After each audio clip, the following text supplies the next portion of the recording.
Hey, what's up guys, Totallydubbed here, and today I'm doing a video review on the Creative Sound Blaster X G5. This is a sound card and a headphone amplifier. Now, the sound card can be found for around £130 on Creative's website. It can also be found on Amazon.co.uk for around £140 and Amazon USA for around $150. As I'm in the UK, I'll be reviewing it at the £130 price tag. I'd also like to thank Creative for actually sending this out for review.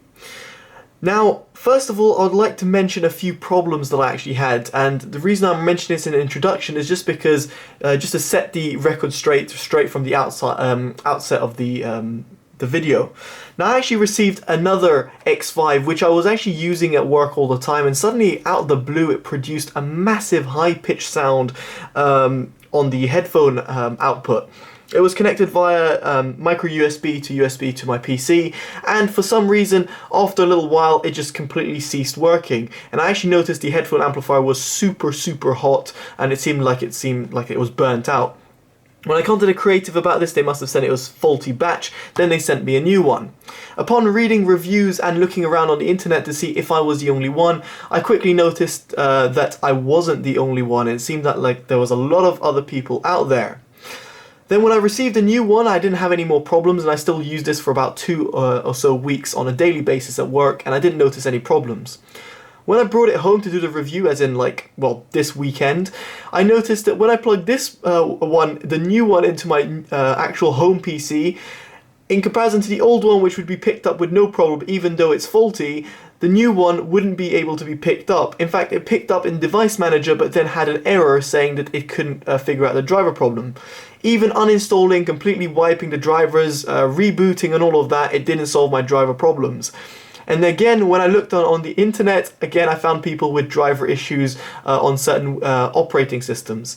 I should state that at work and both at home I'm running on Windows 10 64-bit, so I don't see what the difference is in that respect as to why one would work at work and the other one wouldn't work at home.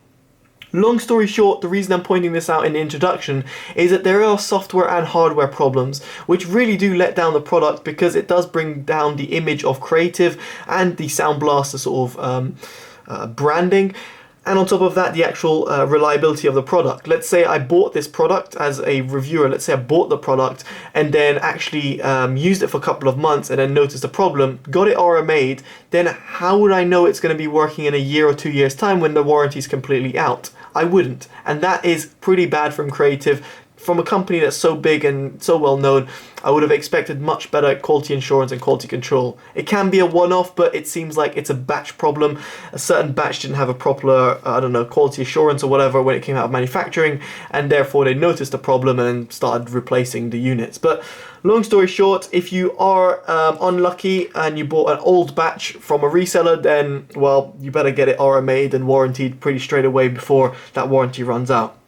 Anyway, as the introduction out the window, let's just go on with the review, bearing those two really important problems in mind. So in the box, in a very nice designed box, you've got a micro USB to USB cable, which is nice and red and everything, but the cable itself is kind of short. I'd estimate it to be 1.2 to 1.5 meters. I would have liked this to be 3 or 3.5 meters, considering it's a desktop amplifier, and I'll get into that in just a second. I would have liked this just to be longer because I can't place it anywhere on my desk. I have to place it on the right side of my desk, as that's where my computer is placed, rather than on the left side where I prefer to plug in my audio. You've got the manuals and warranty card, which you're going to need if anything does happen. You've got the amplifier itself, or the sound card, let's call it a sound card, and you've got a 3.5mm to optical connection, which is very useful for connecting us to our optical output. Now, in terms of the sound card itself, at the front you've got a headphone jack, which is gold plated, and a microphone jack, which is also gold plated. That's great because you can plug in a headset pretty comfortably over here, so you don't need a separate microphone, a USB card or whatever it might be.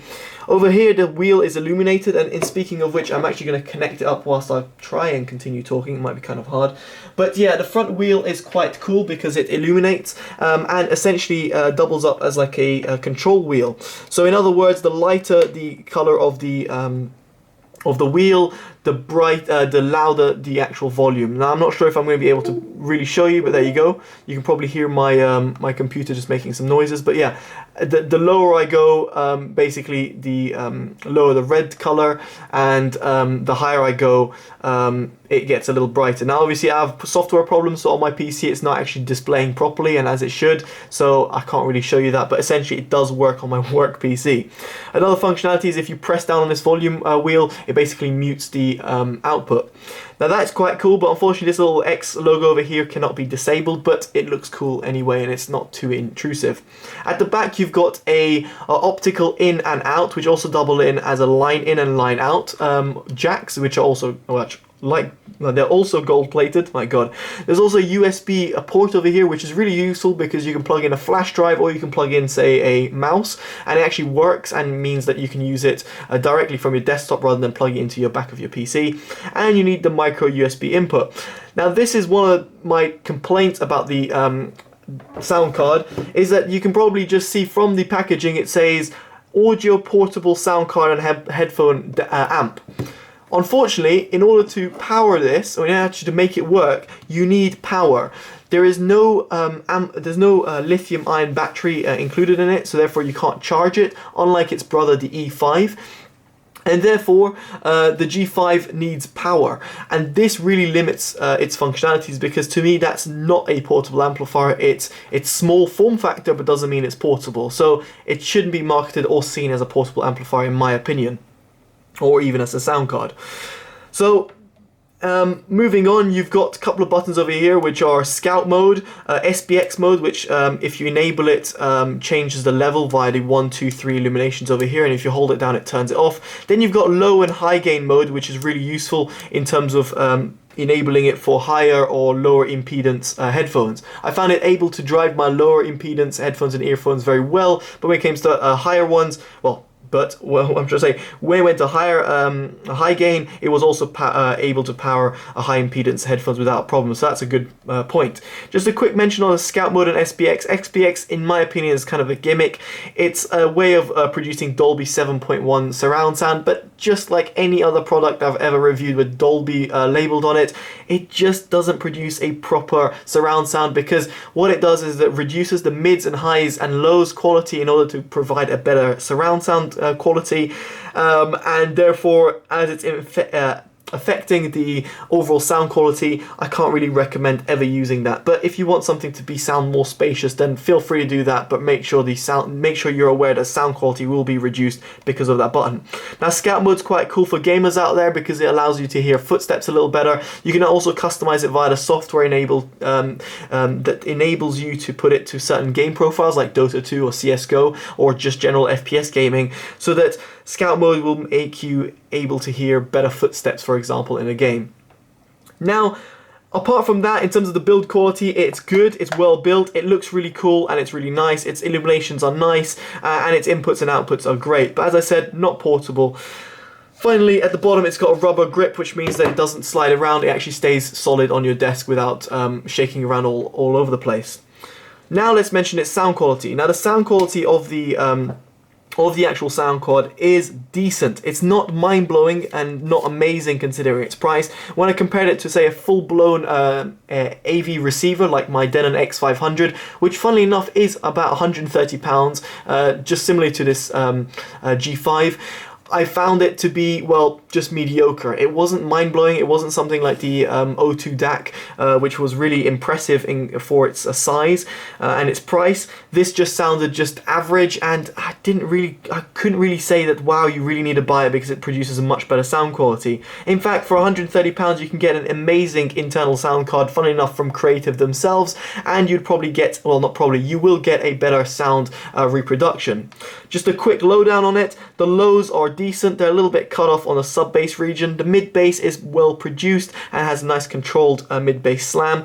The mids are slightly recessed, producing a slightly V-shaped sound signature, and the highs are well extended and not overly sibilant, meaning you get a nice overall sound presentation. The soundstage is what really lets it down in my opinion. It's not that expansive and doesn't have that much width or depth, and therefore makes it just a little bit closed sounding.